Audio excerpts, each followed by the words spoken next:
गेल्या कित्येक वर्षांपासून राहुरीत निसर्गोपचार केंद्र चालवणाऱ्या तन्वीर देशमुखच्या गॅलेक्सी हॉस्पिटलवर मंगळवारी गुन्हा दाखल करण्यात आला।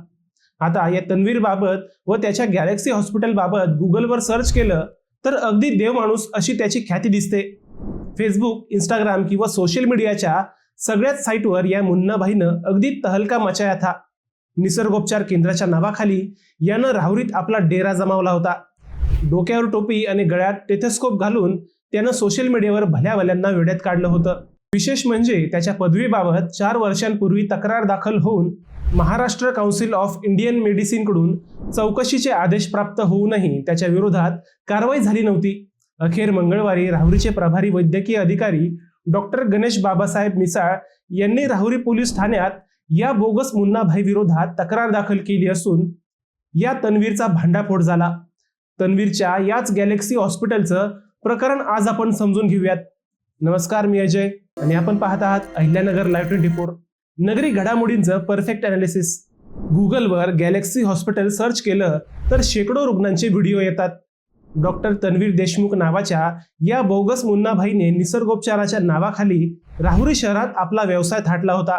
रुग्णांना आलेल्या अनुभवाचे व्हिडिओ पोस्ट करून त्याने अल्पावधीतच प्रसिद्धी मिळवली होती। स्वतःच्या नावापुढे डॉक्टर ही पदवी लावण्याचा या तन्वीरला अधिकार होता का, हा खरा प्रश्न होता। डिसेंबर 2022 मध्ये Maharashtra council of Indian medicine कडून राहुरीतील या बोगस डॉक्टर तन्वीर देशमुखच्या चौकशीचे आदेश प्राप्त झाले होते। त्यानंतर 23 फेब्रुवारी 2023 ला राहुरी ग्रामीण रुग्णालय व तालुका वैद्यकीय अधिकाऱ्यांच्या पथकाने राहुरी शहरातील या गॅलेक्सी निसर्गोपचार केंद्राला भेट दिली। त्यावेळी या तन्वीर देशमुख याने वैद्यकीय पथकाला त्याच्याकडील प्रमाणपत्रे दाखवली, वैद्यकीय पदवी व नोंदणी प्रमाणपत्रेही दाखवली। त्याने दाखवलेल्या कागदपत्रांमध्ये Indian medical board naturopathic system Kanpur Uttar Pradesh या संस्थेची BAMS NAT ही पदवी, विविध नोंदणी प्रमाणपत्रे तसेच नॅचरोपॅथी व योग विषयातील डिप्लोमा प्रमाणपत्रांचा समावेश होता। त्यानंतर हे पथक पुन्हा माघारी फिरले। आता एवढे मोठे प्रमाणपत्र व नोंदणी प्रमाणपत्र दाखवल्यावर या पथकाने तिथून काढता पाय घेतला। ही गोष्ट आहे 3 वर्षांपूर्वीची। हे पथक माघारी परतल्यावरही या पठ्ठ्याने सोशल मीडियावरून आपल्या व्यवसायाची जाहिरात सुरूच ठेवली। फेसबुकवर त्याने सुमारे 3.5 लाख व इंस्टाग्रामवरही काही लाख फॉलोअर्स झाले। 2023 मध्ये तन्वीर देशमुख याने वैद्यकीय अधिकाऱ्यांच्या पथकाला दाखवलेली प्रमाणपत्रे व नोंदणी कागदपत्रे तपासणीसाठी पाठवण्यात आली। या प्रमाणपत्रांची विविध शासकीय व वैद्यकीय संस्थांकडून फेर तपासणी करण्यात आली। याच तपासणीत तन्वीर देशमुख अडकला। तपासणीत काही धक्कादायक बाबी समोर आल्या। राष्ट्रीय प्राकृतिक चिकित्सा संस्था, आयुष मंत्रालय भारत सरकार, आयुष संचालनालय महाराष्ट्र तसेच आयुष संचालनालय उत्तर प्रदेश येथील संबंधित वैद्यकीय बोर्डांनी तन्वीर देशमुखने दिलेल्या संस्थेची तपासणी केली असता ही संस्था मान्यता प्राप्त नसल्याचे व तन्वीर देशमुख यांची नोंदणीही नसल्याचे स्पष्ट केले। शिवाय आपल्या नावापुढे डॉक्टर ही पदवी वापरण्याचा त्याला कोणताही अधिकार नसल्याचेही नमूद केले।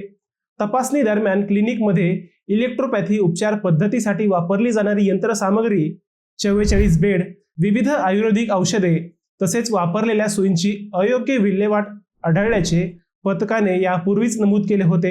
कोणतीही अधिकृत परवानगी नसतानाही संबंधित व्यक्ती ही रुग्णांवर विविध उपचार पद्धतींचा वापर करून औषधोपचार करत असल्याचेही या पथकाच्या धाडीत निष्पन्न झाले। आता आयुष मंत्रालयाचा हा अहवाल आल्यानंतर 12 मे 2026 ला राहुरीचे प्रभारी वैद्यकीय अधीक्षक डॉक्टर मिसाळ यांच्या नेतृत्वाखाली पुन्हा गॅलेक्सी केंद्रावर छापा टाकण्यात आला। यावेळी ग्रामीण रुग्णालयाचे कर्मचारी व राहुरी नगर परिषदेच्या अग्निशमन विभागाचे कर्मचारी सोबत घेत या पथकाने निसर्गोपचार केंद्राची तपासणी केली। त्यानंतर पंचनामा सादर करून राहुरी पोलिसात तन्वीर देशमुख याच्या विरोधात गुन्हा दाखल करण्यात आला। राहुरी पोलिसात दिलेल्या तक्रारीत राहुरी येथील दिवाणी न्यायालयानेही नियमित दिवाणी दावा क्रमांक 365/2025 मध्ये महाराष्ट्र मेडिकल प्रॅक्टिशनर्स कायदा 1961 अंतर्गत संबंधितांवर कारवाई करण्याचे आदेश दिले असल्याची माहिती नमूद करण्यात आली। या प्रकारानंतर मात्र एकच खळबळ उडाली। बोगस मुन्नाभाई इतके वर्ष एवढ्या मोठ्या शहरात सर्वांच्या समोर व्यवसाय करतो ही बातमी शहरभर पसरली। तन्वीर हारून देशमुख याच्या विरोधात भारतीय न्याय संहिता कलम 319(2), 318(4), 336(3), 340(2) तसेच महाराष्ट्र वैद्यकीय व्यवसाय अधिनियम 1961 मधील कलम 34, 36 व 38 अन्वये गुन्हा दाखल करण्यात आला। महाराष्ट्र वैद्यकीय व्यवसाय अधिनियम 1961 तसेच भारतीय न्याय संहितेतील विविध कलमान्वये ही कारवाई करण्यात आली। बनावट पदवी प्रमाणपत्राचा वापर करून रुग्णांवर उपचार केल्याचा गंभीर आरोप करण्यात आला आहे।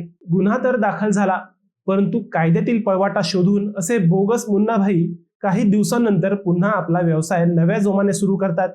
अशी उदाहरणे आहेत। रुग्णांच्या जीवाशी खेळणाऱ्या या बोगस निसर्गोपचार केंद्रावर कठोर कारवाई व्हावी अशी मागणी आता वैद्यकीय क्षेत्रातून होत आहे। लाखो रुपये खर्चून हॉस्पिटल उभारणाऱ्या व खरोखर कष्टाने पदवी मिळवणाऱ्या डॉक्टरांवर अशा बोगस मुन्नाभाईंमुळे खाली पाहण्याची वेळ येते। सरकारने अशा बोगस डॉक्टरांना वेळीच चाप लावावा अशी मागणी होत आहे। मित्रांनो, तुम्हाला हा विषय कसा वाटला हे आम्हाला कमेंट करून नक्की कळवा। शिवाय व्हिडिओ आवडला असेल तर चॅनलला सबस्क्राईब करून व्हिडिओला लाईक करायला विसरू नका। पुन्हा भेटूयात नव्या विषयावर। तोपर्यंत सप्रेम नमस्कार।